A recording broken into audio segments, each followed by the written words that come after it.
Morning, kids. Hey there. We are Tree and Sean from Seek and Enjoy Team Love. And this is our last day at the Midland LTVA, the long-term visitor area in Blythe, California. And we've been here for on and off, mostly on for the last 2 months. Yeah, we were 2 weeks. We went over to Mesa to visit Tree's parents, but besides those 2 weeks, we've been here since before New Year's. So. Yeah, and the reason why we came here was because our friends Eric and Robin Vanderboom had been here since November, I think. So the thing with the LTVAs is you can stay, you can buy a season pass from September to April, $180. Really good deal if you just want to be out in the desert for the winter. And so they'd been out here, they're planning to stay until March, and they're like, hey, why don't you come and hang out with us? So that's what we did. And yeah, so it's been really pleasant. There's hardly anybody out here. You know, we have our pod of 1, 2, 3, 4, 5. About 6 or 7. Yeah, just right here in the immediate area. And I think we counted, I don't know, on and off, maybe no more than 40 or 50 rigs in the whole area. So it's just been a really nice place to hang out for a couple of months. So where it is, it's near Blythe, California. We're just like 10 miles north of Blythe. And the weather's just been excellent. I mean, it's just been in the upper 60s into the 70s. Today it's going to hit 80s. And yeah, except some days it's pretty windy. So those days we pretty much stay inside. But yeah, it's been nice to take walks out in the desert. And yeah, we like the desert in the winter. Speaking of the wind, I don't think that we can talk about the wind without talking about the fact that it tore off one of our slide toppers. That one right there, our big slide, the biggest slide on our RV. We had pulled into the wind, and it had ripped before, but I taped it with Eternabond tape where it connected to the RV. But the 40-mile-an-hour gust that actually took down our friend's whole shed that he uses to like do woodwork in. And it was a big some hard 10 by 20 canopy with like super sturdy poles, and the wind completely demolished it, bent the joints, and just totally unusable. So yeah, our friends Eric and Robin then invited us out here. Eric does cabinetry, and he customizes vans and schoolies. And so yeah, we came out here, and you know us, we get along with schoolie people more than we get along with like people that drive our kind of RV. Honestly, most of those people are like old and conservative, and not that I'm not old, but I'm definitely not conservative. And we have other friends that we vibe with out here, and the people from the schoolie world tend to be the ones. So yeah, we show them just a little look at our camp here. And, all right, so I'm just going to turn this around so everybody can see where we've been hanging out.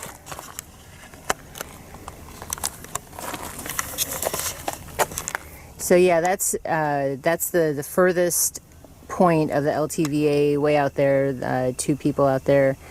And then right over here, this is our pod.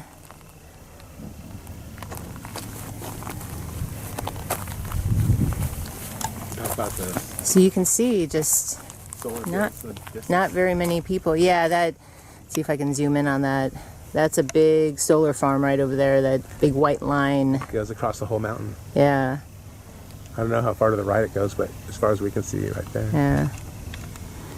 So yeah, this has been very pleasant, and there's Trigger. Well, our modification starts today. We finally, on the day we need to take the couch out, we found somebody that is going to drive up here to our boondocking spot near Blythe and pick up the couch. So I just took it out, and it was just held down by 4 bolts to the platform that slides in and out. I'm going to get the seat belts off, and I'm going to get this thing out of here. And our buddy across the way,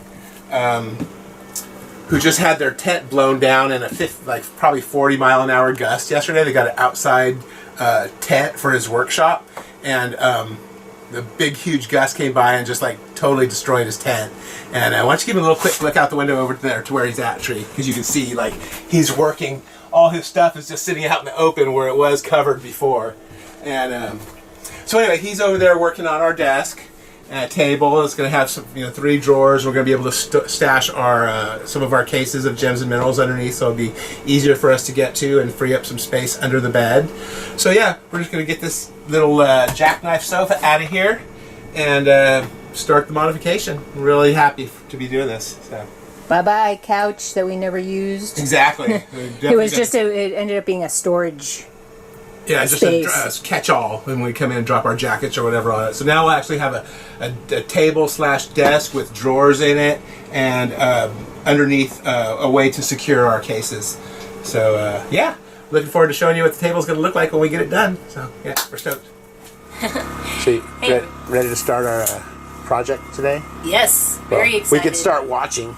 So the wonderful Mr. Eric Vanderboom is decking us out today with a new desk and table to go into the space where our couch was, which we actually were lucky to get rid of yesterday. So thanks for doing this all for us, Eric. We're very appreciative.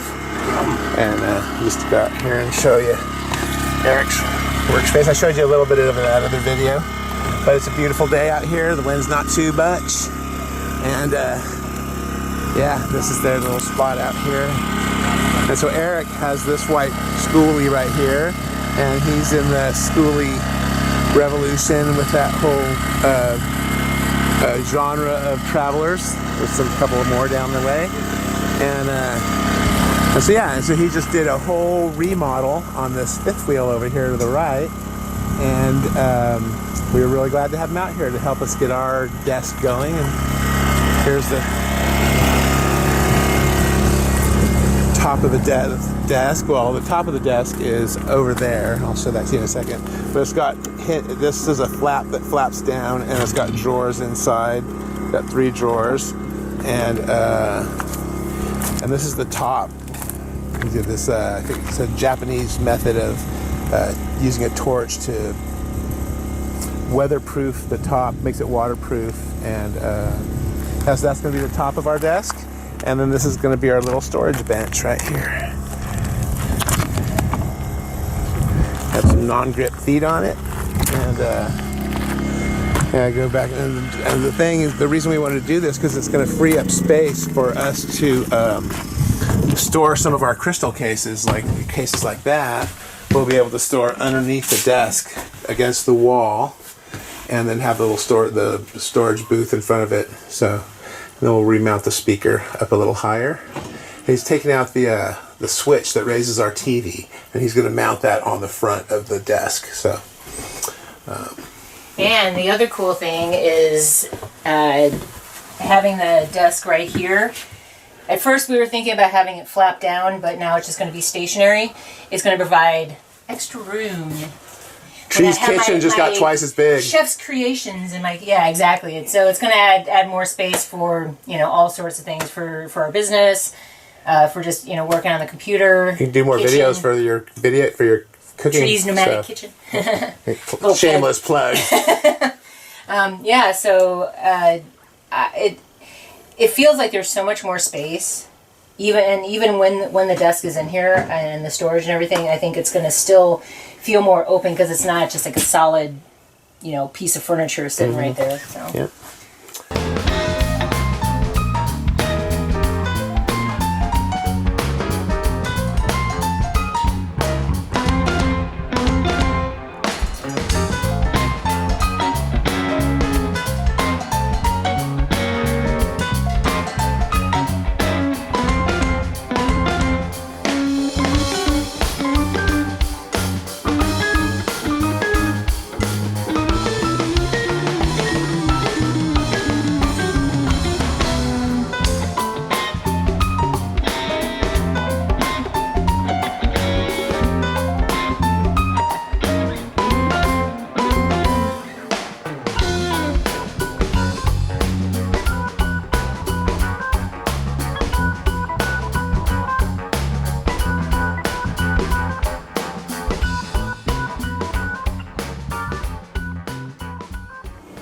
All right, hey friends. So we are here and we got the desk, table, storage area all finished. Our friend Eric Vanderboom, they go by Wanderboom on YouTube. We'll try to put a link down below. He does cabinet work. He does custom cabinetry and stuff for schoolies. People have van life kind of stuff. and he put in a new table for us, and we really dig it. It's got so much more storage, and it's allowed us to be a lot less cluttered. Yeah, this is our new living room where we don't have stuff all over the couch all the time. This is kind of our charging stuff in the corner, but besides that, we usually have a lot more just stuff just sitting out, and we just don't, it's not like that anymore. We even got less stuff up in our upper storage, and it's really feels good to me. I really like the feeling of less clutter.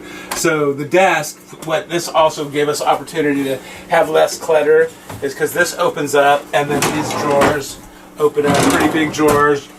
She's able to use one for her utensils in the kitchen instead of having them just kind of like sticking out of the container. Yeah, I had them right up there, and it was just all really messy. So yeah, so here. It's got that. Got a little short drawer in the middle for some packaging and pens, and just more packaging and stuff. So yeah, nice storage, put away, tucked away. You can't really see it, and then it's got the storage bench that he made for us as well, and it opens up, and we can keep our like workout stuff in it. The Oyo fitness gym, if you don't know what these are, they're good for old people to stay toned. And just like the pad, the storage, just junk, and like the pad we use to sit on top of the box when we need to. And down below is I set up a strapping system, so we use a double-sided Velcro, and it just has these kayak tie-down little mounts, and so we got above and below, and so they hold our gun cases that hold our nicest crystals that we used to keep under the bed, and it just kind of takes up a lot of space that can be used for other things. So now that the jackknife sofa that we had, that thing, isn't there anymore, we can just store so much stuff in that same space and have utilized, you know, tabletop for doing like gem shows or whatever we want to do in here. And so that I just wanted to mention the treatment that Eric used. If I remember correctly, it's called the Shoshugi Ban treatment, and it's a Japanese flame treatment. Yeah, they use a torch, and they use it in areas where things get real wet and moldy and can rot wood, and this keeps it from rotting. It's usually done on cedar, but he did a knockout job on pine. So yeah, and uses birch plywood that came out really nice. Unfortunately, it was already tiled underneath the couch, so we didn't really have to do anything under there. That was pretty much perfect. Yeah. And so yeah, besides the having less clutter, our friend Eric also put in this other shelf in our pantry for Tree, so she's able to move a lot of bags and stuff that she had. I was able to move things from this cabinet right here and just kind of make that more organized, because that top shelf, which was all my baking stuff, was kind of a cluster pluck. And now I moved some things over there, and just the simplest thing can really make a big difference. And so yeah, anything else you want to mention? Our first modification on our rig, and it really changes the feel of the space, and yeah, I really like it. Looking forward to our next modification, which is getting rid of the sleeper sofa and putting in dual recliners. So yeah, that's our next thing, and we'll show you what that is when we get down to that, get that down the road. I guess it's just a matter of finding a place that we could get rid of the couch, and when we find a place we can get rid of the couch, we can have them deliver the other one, the chairs, and it seems like a week is their delivery time. So.